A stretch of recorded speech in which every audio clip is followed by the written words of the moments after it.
ଆଚ୍ଛା, କାର୍ଯ୍ୟ ଶବ୍ଦଟା ଶୁଣିଲେ ଆମ ମୁଣ୍ଡକୁ କ'ଣ ଆସେ? ବୋଧହୁଏ ପାଠ ପଢ଼ିବା, ଅଫିସ୍ କାମ କିମ୍ବା କୌଣସି ଭାରି ଜିନିଷକୁ ଠେଲିବା।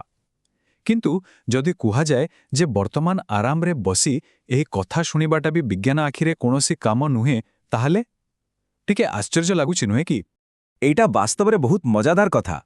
ଭାବନ୍ତୁ, ଘଣ୍ଟା ଘଣ୍ଟା ଧରି ପାଠ ପଢ଼ିବା, ଗୋଟେ ବଡ଼ ପଥରକୁ ପୁରା ଦମ୍ ଲଗେଇ ଠେଲିବା କିମ୍ବା ମୁଣ୍ଡରେ ଗୋଟେ ଭାରି ବୋଝ ଧରି ଠିଆ ହେବା, ଏସବୁଥିରେ ଆମର କେତେ ଶକ୍ତି ଖର୍ଚ୍ଚ ହୁଏ, ଝାଳ ବୁହେ। କିନ୍ତୁ ଫିଜିକ୍ସ ବା ପଦାର୍ଥ ବିଜ୍ଞାନ କହୁଛି ଏଥିରେ କୌଣସି କାର୍ଯ୍ୟ ହେଉନାହିଁ।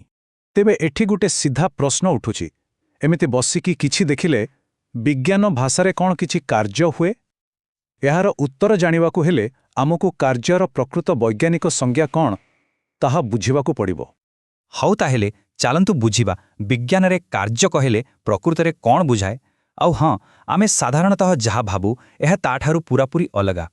ଦେଖନ୍ତୁ, ବିଜ୍ଞାନର ସଂଜ୍ଞା ବହୁ ସ୍ପଷ୍ଟ। କାର୍ଯ୍ୟ ସେତେବେଳେ ହିଁ ହେବ ଯେତେବେଳେ କୌଣସି ବସ୍ତୁ ଉପରେ ବଳ ପ୍ରୟୋଗ କରାଯାଏ, ଆଉ ସେଇ ବଳ ଯୋଗୁଁ ବସ୍ତୁଟି ନିଜ ଜାଗାରୁ ଘୁଞ୍ଚେ। ସିଧା କଥା, ଯଦି ବସ୍ତୁ ଘୁଞ୍ଚିଲାନି ତେବେ କାର୍ଯ୍ୟ ବି ହେଲାନି। ତେଣୁ ଦୁଇଟା ଜିନିଷ ମନେ ରଖିବାକୁ ହେବ।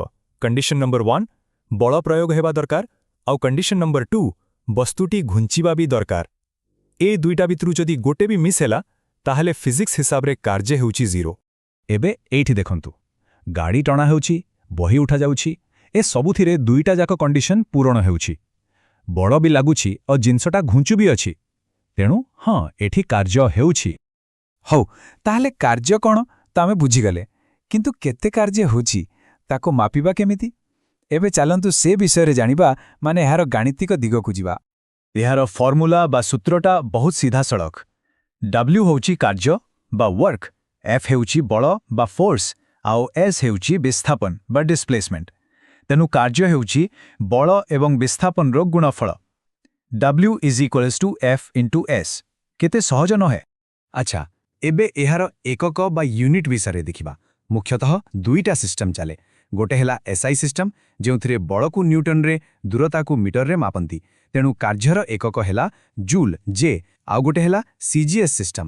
ଏଥିରେ ବଳ ପାଇଁ ଡାଇନ୍, ଦୂରତା ପାଇଁ ସେଣ୍ଟିମିଟର ଆଉ କାର୍ଯ୍ୟ ପାଇଁ ଅର୍ଗ ବ୍ୟବହାର ହୁଏ। ତେବେ ଏ ଜୁଲ କ'ଣ? ସିଧା କଥା, ଯଦି 1 ନ୍ୟୁଟନ ବଳ ଲଗେଇ ଗୋଟେ ଜିନିଷକୁ 1 ମିଟର ଘୁଞ୍ଚି ଦିଆଯାଏ, ତାହେଲେ ସେଠି 1 ଜୁଲ କାର୍ଯ୍ୟ ହେଲା ବୋଲି କୁହାଯିବ। ବହୁତ ସରଳ। ଆଉ ଏଇ ଦୁଇଟା ଭିତରେ ସମ୍ପର୍କଟା ଦେଖିଲେ ଆଶ୍ଚର୍ଯ୍ୟ ଲାଗିବ। ଗୋଟିଏ ଜୁଲ ମାନେ ହେଉଛି 10⁻⁷, ମାନେ 1 କୋଟି ଅର୍ଗ। ଏଥିରୁ ହିଁ ଜଣାପଡ଼ୁଛି ଅର୍ଗ କେତେ ଛୋଟ ଏକକଟେ। ଆଚ୍ଛା, ଆଉ ଗୋଟେ ମଜା କଥା ହେଲା, ସବୁ କାର୍ଯ୍ୟ ସମାନ ନୁହେଁ। ହଁ, ବଳ କେଉଁ ଦିଗରେ ଲାଗୁଛି ଆଉ ବସ୍ତୁ କେଉଁ ଦିଗକୁ ଯାଉଛି, ତା ଉପରେ ନିର୍ଭର କରି କାର୍ଯ୍ୟକୁ 3 ପ୍ରକାରରେ ଭାଗ କରାଯାଇପାରେ। ପ୍ରଥମେ ଆସିଲା ପଜିଟିଭ କାର୍ଯ୍ୟ ବା ଯୁକ୍ତାତ୍ମକ କାର୍ଯ୍ୟ। ଏଇଟା ବହୁତ ସିଧା। ଯେଉଁ ଦିଗରେ ବଳ ଲଗାଗଲା, ବସ୍ତୁଟା ବି ଠିକ୍ ସେଇ ଦିଗରେ ଗଲା। ମାନେ ବଳ ଆଉ ଗତିର ଦିଗ ସମାନ। ଏଇଠି ବଳ ଗତିକୁ ସହାୟକ କରୁଛି। ଯେମିତି ଏଇଠି ଦେଖନ୍ତୁ, ଖେଳଣା ଗାଡ଼ିକୁ ଯେଉଁ ଆଡ଼କୁ ଟଣା ଯାଉଛି, ଗାଡ଼ିଟା ସେ ଆଡ଼କୁ ହିଁ ଯାଉଛି।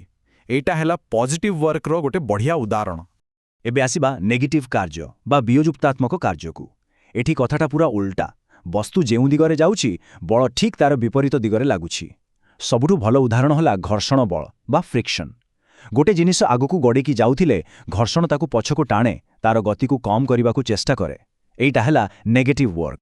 ତେବେ ମୂଳ କଥା ହେଲା, ପଜିଟିଭ ୱାର୍କରେ ବଳ ମୋଶନକୁ ହେଲ୍ପ କରେ, ଯେମିତି ଗାଡ଼ିକୁ ଆଗକୁ ଠେଲିବା।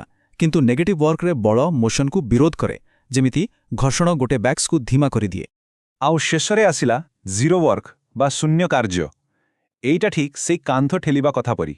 ଆମେ ବଳ ତ ପୁରା ଲଗେଇଲେ, କିନ୍ତୁ ବସ୍ତୁଟା ଟିକେ ବି ଘୁଞ୍ଚିଲାନି, ମାନେ ଡିସପ୍ଲେସମେଣ୍ଟ ହେଲା 0। ତେଣୁ W = F × 0, ଫଳାଫଳ ହେଲା 0। ତେଣୁ କାର୍ଯ୍ୟ ବି ଶୂନ୍ୟ। ହଉ, ଏତେ ସବୁ ଥିଓରି ପରେ ଚାଲନ୍ତୁ ଗୋଟେ ପ୍ରାକ୍ଟିକାଲ ଏକ୍ଜାମ୍ପଲ ଦେଖିବା ଏ ଫର୍ମୁଲା କେମିତି କାମ କରୁଛି। ଏଠି ଗୋଟେ ସମସ୍ୟା ଦେଖିବା। ଜଣେ କୁଲି 15 କେଜିର ଗୋଟେ ଲଗେଜକୁ ମାଟି ଉପରୁ 1.5 ମିଟର ଉପରକୁ ଉଠାଉଛନ୍ତି। ତେବେ ପ୍ରଶ୍ନ ହେଲା, ସେ କେତେ କାର୍ଯ୍ୟ କଲେ? ଚାଲନ୍ତୁ ଏହାକୁ ଷ୍ଟେପ୍ ବାଇ ଷ୍ଟେପ୍ ସଲ୍ଭ କରିବା।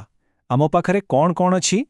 ମାସ୍ ବା ବସ୍ତୁତ୍ୱ M ହେଲା 15 କେଜି, ଡିସପ୍ଲେସମେଣ୍ଟ ବା ବିସ୍ଥାପନ ହେଲା 1.5 ମିଟର।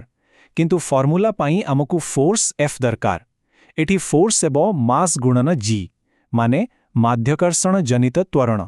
ଜିର ମୂଲ୍ୟ 9.8 ମିଟର per ସେକେଣ୍ଡ ସ୍କୋୟାର, କିନ୍ତୁ ହିସାବ ସହଜ କରିବା ପାଇଁ ଆମେ ତାକୁ 10 ଧରି ନେବା।